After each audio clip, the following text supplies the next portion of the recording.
एक बार भगवान श्री राम जी ब्राह्मणों को भोजन करा रहे थे। तभी भगवान शिव ब्राह्मण वेश में वहां आए।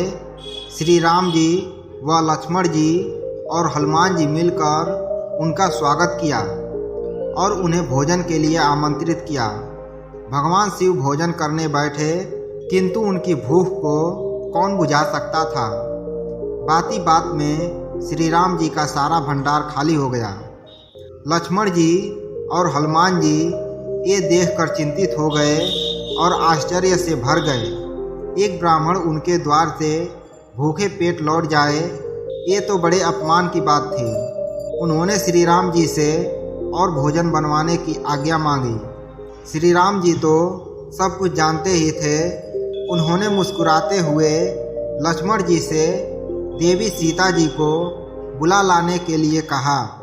माता सीता जी वहां आई और ब्राह्मण वेश में बैठे भगवान शिव का अभिवादन किया। श्री राम जी ने मुस्कुराते हुए माता सीता जी को सारी बातें बताई और उन्हें इस परिस्थिति का समाधान करने को कहा। माता सीता जी अब स्वयं महादेव को भोजन कराने को उद्यत हुई। उनके हाथ का पहला ग्रास खाते ही भगवान शिव संतुष्ट हो गए। भोजन के उपरांत भगवान शिव ने श्री राम जी से कहा कि अकंठ भोजन करने के कारण वे स्वयं उठने में असमर्थ हैं। इसी कारण कोई उन्हें उठाकर शैया पर सुला दे। श्री राम जी की आज्ञा से हनुमान जी महादेव को उठाने लगे, मगर आश्चर्य, एक विशाल पर्वत को बाती बात में उखाड़ देने वाले हनुमान जी, जिनके बल का कोई पार नहीं था, महादेव को हिला तक नहीं सके। भला रुद्रावतार रुद्र की शक्ति से कैसे पार पा सकते थे। हनुमान जी लज्जित हो पीछे हट गए। फिर श्री राम जी की आज्ञा से लक्ष्मण जी ये कार्य करने को आए। अब तक वो ये समझ चुके थे कि ये कोई साधारण ब्राह्मण नहीं है, अनंत की शक्ति भी अनंत ही थी। परमपिता ब्राह्मण नारायण और महादेव का स्मरण करते हुए लक्ष्मण जी ने उन्हें उठाकर शैया पर लिटा दिया। लेटने के बाद भगवान शिव ने श्री राम जी से सेवा करने को कहा। स्वयं श्री राम जी, लक्ष्मण जी और हनुमान जी के साथ भगवान शिव को पाद सेवा करने लगे। देवी सीता जी ने महादेव को पीने के लिए जल दिया। महादेव ने आधा जल पिया और बाकी जल का कुल्ला देवी सीता जी पर कर दिया। देवी सीता जी ने हाथ जोड़कर कहा कि हे ब्राह्मण देव, आपने अपने जूठे से मुझे पवित्र कर दिया।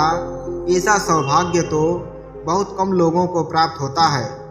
ये कहते हुए देवी सीता जी उनके चरण स्पर्श करने बढ़ी। तभी महादेव अपने असली रूप में आ गए। महाकाल के दर्शन होते ही सभी ने करबद्ध हो उन्हें नमन किया। भगवान शिव ने श्री राम जी को अपने हृदय से लगाते हुए कहा कि आप सभी मेरी परीक्षा में उत्तीर्ण हुए। ऐसे कई अवसर थे जब किसी भी मनुष्य को क्रोध आ सकता था, किंतु आपने अपना संयम नहीं खोया।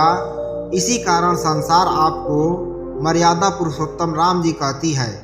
उन्होंने श्री राम जी को वरदान मांगने को कहा, किंतु श्री राम जी ने हाथ जोड़कर कहा कि आपके आशीर्वाद से मेरे पास सब कुछ है। अगर आप कुछ देना ही चाहते हैं तो अपने चरणों में सदा की भक्ति का आशीर्वाद दीजिए।